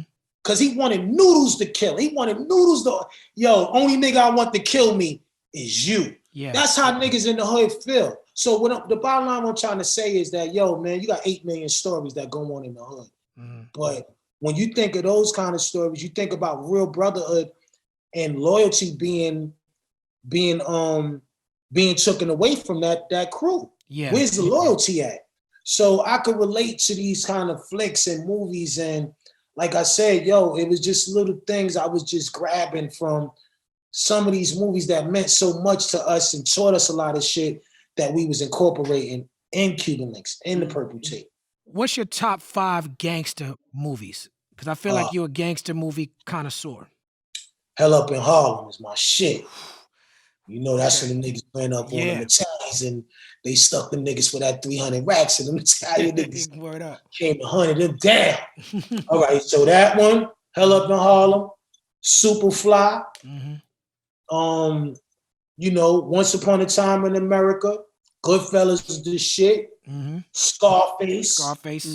You know, it wasn't mafia driven, but he was running it like the mafia. You know, I mean, it's gangster shit is gangster shit. Yeah, gangster shit is gangster shit. I like period. City of God too. I throw City of God in there. I throw King of New York in there. Oh yeah, King of New York. That shit was just you know, that was another one. It's like I would probably have to say 10 of them, but yeah, I don't know how many I gave you right there. I think we got it. I love seeing the Iron Man movie, the first one with Terrence Howard, and the scene they on the plane watching the Ghostface video. I was like, Wu-Tang is everywhere, man. Right. You were like you was talking about Iron Man. You returned the favor. You on 13 of 17 songs on Iron Man. The 1-2 punch of Fish and Camé, for me, it just hits a sweet spot. Fish was my favorite song for a long time. The line when you, Dawn sending my son's membership forms. That related me to the Wu-Tang in a way that I hadn't related to it before. Because I'm like, these is rap stars, these are street dudes, but they still got lives and family and people and shit they got to take care of while they doing this rap star shit. So that line was very important to me. Daytona 500, starting with the Force MDs. Tell me about Tender Love and the impact of the Force MDs from Staten Island. Kid, oh my God. Shout out to Force MDs, number one, because back then when the Force MDs was out, I think that was probably the best time for Black music. You know, you had so many dope artists back then, you know, but to know that Force MDs came from Staten Island and they lived on the other side. Shout out Manus Harbor. It was a lot of live G's out there. But these dudes started from the harbor. We call it the harbor. You know, the resources that they had back then, we was kids just really like, oh shit, coming outside, you know, the summers, the block parties, all this shit was so dope to us.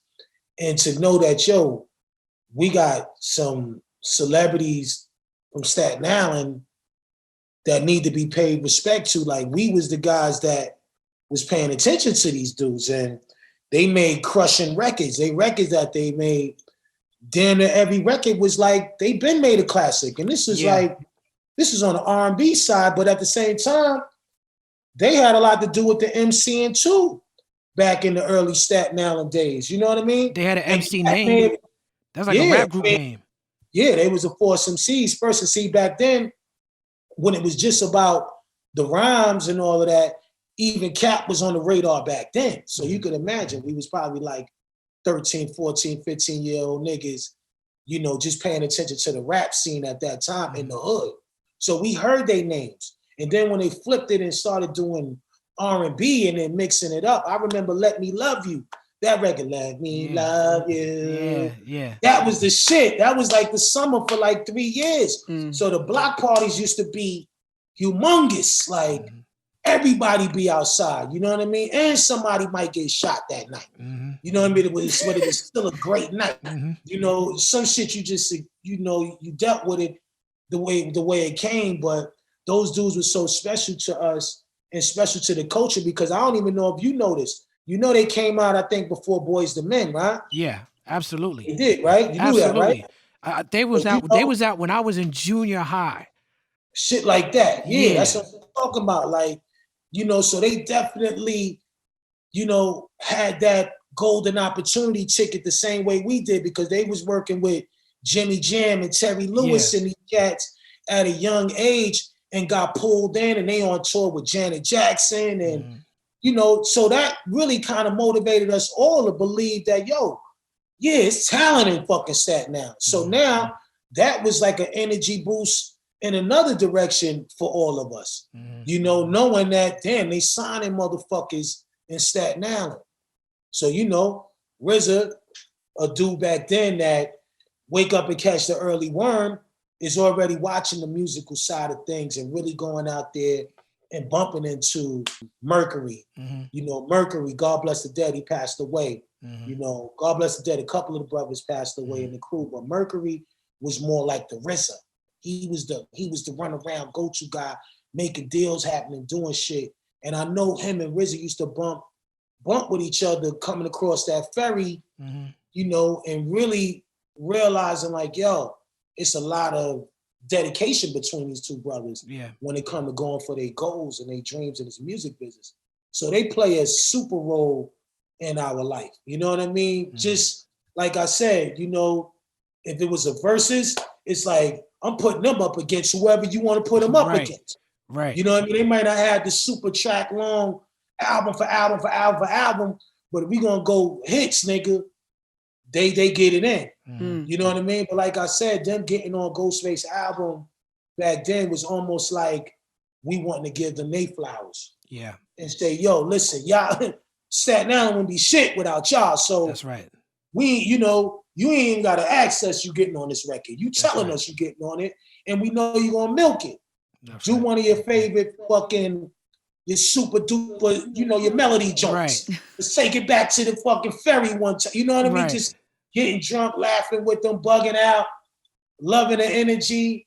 And they just came in, we are the G. I was like, oh, you did it. I was like, no, I was screaming. I was screaming already before it even took off. My gun is like, you know what I mean? Just felt so honored to just, you know, that this is where, like I said, now I really start really realizing, like, yo, we are really in there. You know, records is starting to come now. Yo, oh shit. SWV, oh shit. Jodeci, oh shit. A Jodeci remix is crazy. Shit. You know what I mean? It's like, you know, all these sparks are starting to fly. Records with, you know, Marion Ghost. You know what I mean? Like, you know, this one, that one.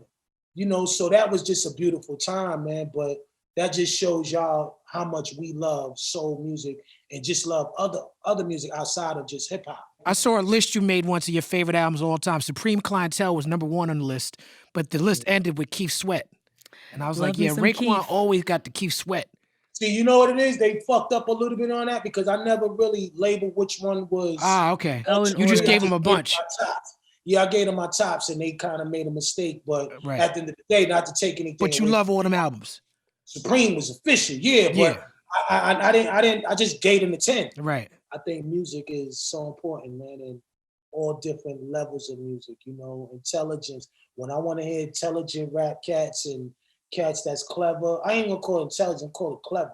You know what I mean? A lot of us fall in that category, especially you. You're very clever with your wordplay, your voice. I'm into voices too.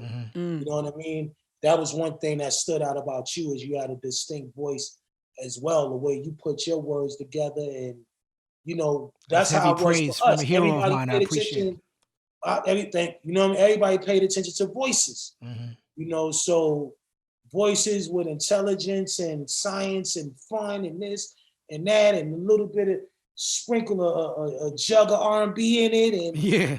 you know what I mean? That's what you get with the Wu, man. That's why we tell people all the time, you know, it's witty and unpredictable over here. It's always been like that. You never know what to expect. Niggas know how to make a record make you cry and make a record to probably make you go to sleep. No doubt. I wouldn't put it past what the Clan can create on its own. No doubt. And also, shout out to 90s R&B, because that's what stays on my playlist. People come over all the time like, you listen to the same things. We ain't taking nothing away from the new generation, but that 90s R&B. That 90s and that, woo, it was a lot. I'm just talking about music in general. There's still no comparison. The 90s in general. Yeah. In general. That's all I'm saying. Like, it was a great time, you know what I mean? And I love the fact that music is evolving, you know, but I just wish it was just a little bit more. Sprinkled in. A little bit more to offer us when it comes to diversity, you know, just flip it a little bit more for us, man. You know, I know there's some beautiful singers out there. What happened to the groups? You know, I haven't been seeing no groups lately. You know, come on, man. You know, Jodeci's Jagged Edges and we need those. We need more of those. You know what I mean? Maybe Power in numbers. Wu-Tang proved that. Maybe y'all need to manage some groups. I mean, I have tried it before, and it's like building a fucking pyramid in Brooklyn. Yeah, you have. You know, trying to organize and get everybody to understand, because to me, I tell artists today, like, only thing I could give you is an opportunity on understanding how important you gotta go work for it. Yeah. If you're not ready to go work, don't even talk to me. I could lead you to the water. I can't make you drink. Come on. And we done let niggas to gallons of water, you know what I mean? And, you know, it's only with so much you could do. But I just tell them now, you know, yo, you got the biggest platform than ever now, which is social media. You know how to utilize it, know how to calculate your moves, you know, and right now it's better for them to do it their way first, so they can understand the struggle of it. See, that's how we understood how to do it, because we had to go through the struggle. Yeah. You know, we had to go through our goods and bads and sacrifices. A lot of times dudes don't want to sacrifice. Yeah. You have to sacrifice. You can't go to the top thinking you just gonna get on the elevator and press the top. That's right. It's like, no, nigga, you gonna have to go through the first, second, third, whatever door open, nigga, you just better be ready to do what you need to do. Yo, it's crazy about that. I posted this meme that I got from my man, Mickey Fax, where it showed a dude stepping over a bunch of steps. He was stepping with his full legs over the steps. And the first step said, create a dope song. The second step said, start emailing people. You know what I'm saying? The third step said, get yourself out here. And it showed people skip that first step. And I posted it thinking it was cute and funny, but Chef, people got real mad at me, bro. That a lot of comments was like, yo, how you diss an up and coming artist? How are we supposed to get out here? You just, you made it. And I'm like, if y'all think that I'm dissing y'all by saying you need to take the first step of making a dope song first, then you wasn't ready for the shit in the first place. Absolutely. Yeah. I mean, you know, criticism is always going to be something that everybody is not going to take lightly. And they may, you know, they may use your words in another way, thinking you said it in another form. But what it is that making a dope record, I tell anybody all the time, man, I'm like, yo, it's one thing to be a rapper and another thing to be a superstar. It's two different lines. You know, you want to get in this line? Yeah, this line taught me too. Just to be able to start from scratch or whatever. That's why I said the learning part is important, because at the end of the day, as long as you learning and knowing, like, damn, a loss is a lesson. Yes. You know what I mean? It's not that you losing. It's just that you had to learn something real quick and go back and refurbish now and fix that shit up again and go get it again. So, you know, sometimes they thinking that, yo, we not respecting whatever they think. You know what I mean? Sometimes you just got these youngsters that don't really got the guidance that we had to understand that. So you got to sometimes break it down a little bit more. No But doubt. like you said, I call that line, that thing that your guy made, I tell niggas all the time, I say, yo, listen, you got 1,000 niggas on one line trying to get through that door, right? Now, you could be the nigga to get on the line and get at the back of the line and wait and just sit there. You might be there for 5 years waiting on that line. Then you got other niggas that's realizing that, yo, there's certain strategies that I know that can move me up to get closer to the front door. What are those strategies? But those strategies may be shit that either could make you or break you. You know what I mean? But those are strategies to help you get closer to that door. So that's what a lot of artists don't understand is that, yo, hard work, my nigga. Work. Platform. No way around it. Let niggas see your shit. Throw out shit. I'm tired of seeing niggas always be like, yo, I got 100 songs. Throw them out. Word. Let niggas see you. Let us hear. Do some visuals. You go spend $500 on some weed, go get a cameraman for $500. Bust a movie. Y'all spent $300 on Chiba. Spend $150 on Chiba. The other $150, go get haircuts, man. You get what I'm saying? Like, we need to be able to just give them that one-on-one in a way where it's like they could respect it. That's all, just respect it. I feel you 100% because that line analogy, that's my life. And I definitely am not waiting in the back. Right. We were talking about groups a little bit earlier.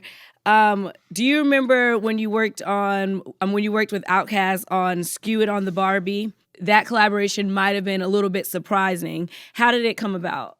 Oh, that was the realest shit right there because at that time, the South wasn't really where they were around the time in the 90s when the music was really bubbling. The South was still curating they vibe and they sound. I was living in Atlanta. I had a condo. No, I had a penthouse, matter of fact. Let me stop front. I had a penthouse. Wait, hold on. I'm staying in a penthouse right now in an Airbnb. I'm staying in an Airbnb penthouse, and I'm like, this shit is just the top floor, more expensive though. Yeah, exactly. You gotta get the right penthouse. Yeah. So we was looking over the city, but I used to live right next to the mall and shit. And one day I was coming through the mall, just, normal shit, normal pickup, some kicks or whatever. And I seen Big Boy and it was like, the energy was golden right away. Like we both seen each other. Yo, what up, baby boy? Yo, everything good? Yo, what's up? Me, just knowing that I'm in his city and respect Outkast as artists and, paying the way. I'm like, yo, we need to glide. When we gliding, you know what I mean? When he's like, yo, whenever, you know what I mean? It was so natural. It was like seeing my cousin and saying, yo, I'll be over at the house tonight. Yeah. Next thing you know, we made the song. And at that time, it was like they already had their weight up, but it was like South music wasn't being detected up in New York City. Yeah. So this collaboration kind of like introduced the South to the airwaves up in the city where it was like now cats up in the city is playing cats some other places now. Yeah. It was just fun. It just became like hanging with my cousins and shit, but not really knowing that this record would be the first record to actually, open up the doors for the South in a way where it was done with guys from up top. You know what I mean? Like back then, it was still a lot of, New York. That's right. South, niggas, South. See, one thing about us, we've been in both sections way before rap. So we know how to honor niggas wherever we go, the South, West, man. Some niggas just respect real niggas. But when that record came out, it was like they blew up more, I blew up more, and we just started to just open up that floodgate for hip hop to just be big. I remember 112 back then it was a fly little spot. And then I just watched the whole transition to 112. The club be something else. Motherfuckers pulling up, dripped up, cars, all this shit. I'm like, wow, like, yo, ATL is serious, Oh, yeah. Crazy. And I had moved out there. That's the Freaknik days. After. I had moved out there because I was just liking the whole black empowerment scene that was happening out there. And it was just, I would run into a lot of South niggas. They'd be like, yo, man, We fucks with you, man. We fuck with you, man. Yo, that record, man, you did with Outkast, man. Screwing on the bar, you know. Yeah. I became an ambassador in these neighborhoods and shit. And it was like, yo, I just felt honored. And to this day, me and Big Boy, Outkast, we solid still, like no doubt. brothers. You know what I mean? Awesome. That was such an important record. I want to thank you for doing Only Built for Cuban Linx 2. I love that record. I remember the time it came out. It was seemed like a struggle to get it out. I know at one point it was supposed to be on Aftermath and Busta was involved at some point, but I know you just took it in your own hands and gave it to the people. The defining record on that for me was New Wu because it sounded like the old Wu. That beat right there. Yeah. I had that beat for a couple of years before that too. It was something that RZA had tucked in his little grab bag that he done never pulled out in a long time. And I just, me and Ghost would listen to it. I think we had that beat around the time Ghost was making Bulletproof Wallets. That album. Another classic. We was the type of niggas that, how you leave the board on all night and the beat just play? Like, we leave it on all night. Go to sleep, wake up, you still hear the beat. Yeah. You know what I mean? In the morning it's up, just leave the beat on. Yeah. That was one of those beats. And that beat was kind of difficult for me to tackle at first because it was hard for me to jump in. Like, jump in it. The way it was like an extra melody. Yeah, so it took me days and nights to try to figure out how the fuck I'm gonna attack this shit, but I love the sound of it. You know what I mean? And Captain Hook came through. Love to dress a lab, get rocked with 100 bags. All words just started hitting me from all angles. So I'm trying to create a style instead of actually a song with it, and I finally caught a little niche with it and shit. And, that's when Ghost came on right after being freaked. I went out of Benz wagons. Right. You know what I mean? Like, I'm like, look how easy he made that shit happen. It took me months to get this rhyme together. He come in and he just fucking cracks it with a bat real quick. Yo, but yeah, that was definitely one of my own joints. But that album, I ain't gonna front. That album was taking me through some motions, man. You know what I mean? Not just from the time frame of it, but just really trying to sit here and say, yo, dudes want me to do a part 2. Like, serious? Like, I know the jinx could come when you do part 2s. You know what I mean? And I just really had to contact some real men in the game that I really respect and be like, yo, how you feel about that? You think it's time? And it was one brother that I call the Emperor, the Dragon himself, Mr. Busta Rhymes. Mr. Busta Rhymes. Bust. Oh my God, that man energy at the time was needed for me. It was like, it goes back to, like I said, guidance, brother, loyalty, real, love, passion. Yeah. You know what I mean? He gave me all of that when I needed it in a way to where it helped inspire me to want to finish it and do it. Because I started it, but it was a lot of calicones in my circle at that time that I had to swerve around to kind of get my focus on. And he was there, you know what I mean? That was the first time I had an opportunity to work with Jay Dilla before the brother passed away. I'm glad you did that Dilla record on that Versus. That was important. Oh, listen, that record is definitely one of my favorite records, man. I mean, he just, for me, not really knowing who Dilla was at the time, because Busta introduced me to Dilla. Yeah. You know what I mean? Yeah. And Busta was like, I'm like, yo, who is this cat that just got a combination of Primo, RZA, and Dre and everybody else all in one? Like, who is this dude? Have you ever heard the In the Red remix on the Mad Villain album? I think that's the same beat that's on your album. I haven't even heard it. Yeah, it's like that. That's the same beat, right? That shit is crazy. What's the name of it again? I think it's In the Red remix. Dilla and Madlib did an album together where Madlib round on Dilla beats, Dilla round on Madlib beats. But that beat was used as a remix off that album, and then it popped up again on your album. See, that's dope. See, and that means the beat was already historical already. Yeah, Ghost did the same thing. Ghost had beats that were like, he did the donuts, and then he was making beats with Ghost in mind, and then Ghost heard them, and then they ended up on the Ghost album, the Pretty Tony album, I think it's on. See, yeah, man, so that's some shit right there. See. that's some shit I gotta go write on the wall again, you know? Yeah. That wall is gonna get crowded. You know, at that time, I just needed a boost of conversation, hanging out with great men and passionate dudes. And he was like, yo, we need this album. Like, I know you're going to body it. Busta has done the same thing for me. He's on the new album with me and Diamond D. I interviewed DMX. We interviewed DMX. DMX. We interviewed DMX last year. Nice. Rest in peace, DMX, by the way. We interviewed DMC, and DMC said that when he was suicidal and about to feel like he gonna kill himself, he ran into Busta Rhymes at a party, and the hug that Busta Rhymes gave him and the things that Busta said in his ear helped him out so much in that time. See? So you know I'm not fronting when I say, yo, it's real. You know what I mean? Like Busta, he has to be probably one of the most charismatic artists of the last 3 decades in my eyes. You know what I mean? He always had good energy, always been a great, you know, always been a great artist and work hard. You know what I mean? He's the only dude I know that go to the studio every night. Still. Every night.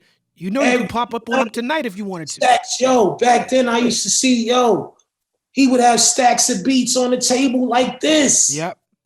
Like in packs and rows and shit. Yep. Like I'm looking at him like, yo, what is going on? Yeah. You know what I mean? And like I said, just his energy and his belief of me at that time and knowing I could do it, he pushed me to really making that album be what it was. You know, like Bus was the executive producer of the Purple Tape too. Yeah. You know, and like I said, I did that album in all different places too. It wasn't like I sat in one studio. So, you know, I would have a hot flash for like maybe this period of time and then chill. And then, because I wanted to make sure the production was on point. Word. You know what I mean? Word. Every record had to match. Even with 3, working on 3 now, you know what I mean? It's like, I'm not rushing it. You know what I mean? Because I've never been an artist to try to bring something out and just, you know what I mean? Like I always want to put my foot in every meal I give everybody because that's right. It's my rep. You know what I mean? That's right. But yeah, Bus. I look at Busta as like one of the coaches of that whole Cuban Linx trilogy vibe. Yeah, you know, he was always there from the beginning and still here with me. You know, word up. That's why this Purple Tape documentary that I'm doing right now is so important because it's the legacy of that whole Cuban Linx era that I'm trying to put on a bigger scale for y'all to check out when it comes to seeing a documentary. You know what I mean? And to know that people would still want a Cuban Linx trilogy 25 years later is serious to me. Like, it's very serious. It's like you don't really have people that still hunt you for that album like that. Hunt you for an album that you made back then when you was just in that zone. Like, it's a blessing. Like one thing about me, I like making action shit, action music, music with action. It's like going to the movies. You want to see, you want to jump. Right. You want to be like, oh, you want to be. So I can't make nothing if it don't give you that. Right. You know what I mean? I can't do it. Something in my heart is like, yo, so I still want to grow. I still want to grow, Lord. But at the same time, I love action. No doubt. This next album, because I got another album that I'm gonna do too. I don't think we should feel any way about that. Obviously, I mean, I see your Instagram. You know, congratulations to your son's graduation. I saw your daughter with the Lion King play. It's beautiful, right? It's beautiful, and we all grow as men. And your Instagram to me is a case study in how to grow. Because it's like you wild ass Raekwon, but your Instagram is like a lot of reflective moments, and it's like a lot of you living good. Busta do the same thing, and it's like you trying to give that thing out, that vibe to people who come from these dark places that some of us come from. But I don't think we should be ashamed of creating these cinematic masterpieces. There's nothing wrong. No one thinks that Martin Scorsese is really living a gangster life. No one thinks that Tarantino is really living a gangster life. They're allowed to create these cinematic masterpieces based on, you know, their experience, the story they want to tell. And I say, keep telling them stories, bro. Yeah, because you know that's what I always want to make sure people understand me is that, you know, to talk about shit that you don't do no more and to go places like that, it's almost a contradiction, especially to my Muslim beliefs today. You know, that's why I don't really never like to talk about my religions and, you know, because that's between me and the Most High. You know what I mean? Absolutely. All praise, you know, to the Most High. I just love to make stuff that just have people feeling good about it. You know, like you said, anything I make, it has to be a masterpiece. I always just want to make sure, but I love doing it because at the end of the day, Cuban Linx, it has so much to do with me as an artist today that I feel obligated to still do that for you guys. You know what I mean? Just, you know, the rappers. Like my son actually one day, he was like, Dad, a lot of rappers love you, but a lot of the youngsters don't know you. How is that? Explain. And then I have to sit him down and, you know, just really kind of make him understand, like, you know, son, your dad brought a creative energy, you know, to the culture like guys did it before me. That's right. So even though when I make an album, it's recognized through a lot of my friends and all of that, you know, this is how we inspire each other to make music for you guys. So even if you don't hear me here, you know, my inspiration is a reflection from what I did based on that. You know what I mean? Like he heard records, he heard the Drake record, yo, Dad, yo, Drake wrote a record called Wu-Tang Forever. Right. That shit didn't sound nothing like no Wu-Tang record at all. It's a great tribute, though. I gotta show him, like, yo, it's just homage. Like, yo, we love Driz. Driz he's a disciple of the culture too. So it's all about just making the music. But I know when I make that album, I know automatically it gotta go through the list of the strongest MCs in the game conveyors. Yeah. Because you know they're gonna be like this. I gotta hear this nigga. Him and Starks and them boys is just they gonna just do something crazy to it. No doubt. So I love it, man. But like you said, it's more of a novelty piece. Yeah. You know, and I definitely will say it will be a classic again. No doubt. You know, shit, everything I'm making right now, I feel like it is though. Amen to that. That's right. And you know, of course, you know, my brother, Kweli, of course, you know, your name is engraved in those carvings of work that we done that you only probably remember you did with I me. do remember. I'm waiting patiently to hear how it's gonna sound. We got a visual with this one. Okay. You know what I need mean? to hear that. So you know, definitely, you know, I'm gonna show the world some shit though within the next couple of months. You know, like I said, I really just been rocking my business hat on another level right now.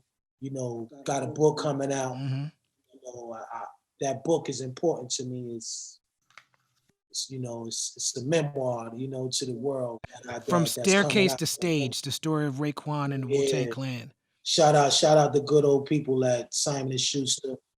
You know, that book is really going to kind of like, you know, like I said, it's another vitamin for the hood to read and learn from and say, yo, I'm not alone in this shit, you know? So when you were writing your book, during your experience, how was it different from writing a rap to writing a book? Well, number one, it's different because there's not no music involved with it. It's more just, it's like a confession, you know what I mean? Like you sit down and you kind of reminisce on your, you know, your road. It was just me really just feeling like I was sitting down with a shrink, you know? It was this dude, he's a great writer that came aboard with me, Anthony Boza. He wrote Eminem's book. He did a book with Artie Lang, bestseller book.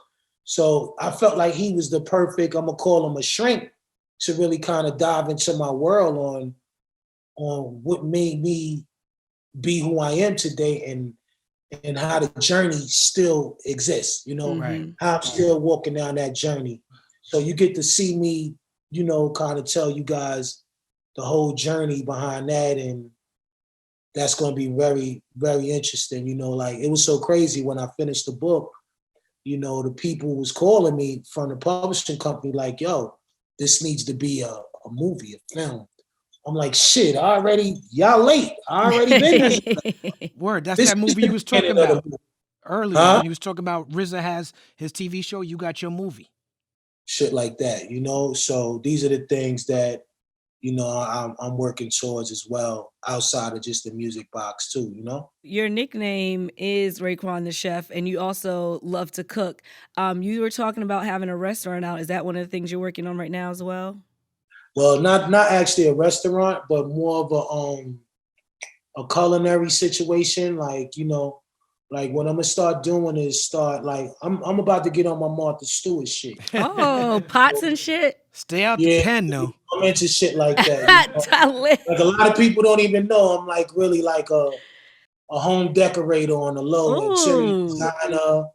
You know, I like anything that y'all see, I kind of like bring to the table. I'm always 100% hands-on with it, you know, as far as creating shit, being clever with different appliances, you know, like I'm just trying to get into that world and shit. I love it. That's the Color. best sentence I've heard in a long time. I'll be clever with different appliances. Yeah.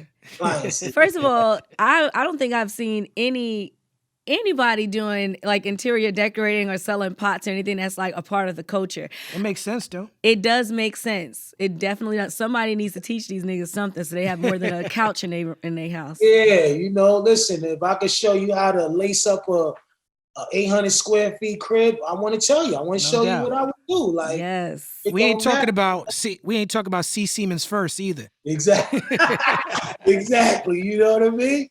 But you know, at the end of the day, it's grown man shit, man. Just trying to, you know, like he said, just trying to evolve in a more mature, fun way. Like you said, when I'm on the gram, I'm just having fun. Mm-hmm. You know, it ain't business for me. It's just more letting people know what I got going on. It's my honor and my pleasure to talk to you. You've been such a wonderful guest. I want to shout out Power, who's always showing me love and giving me some jewels that really helped me out in my life. I want to shout out Supreme, who always take care of me. You roll with a very thorough crew.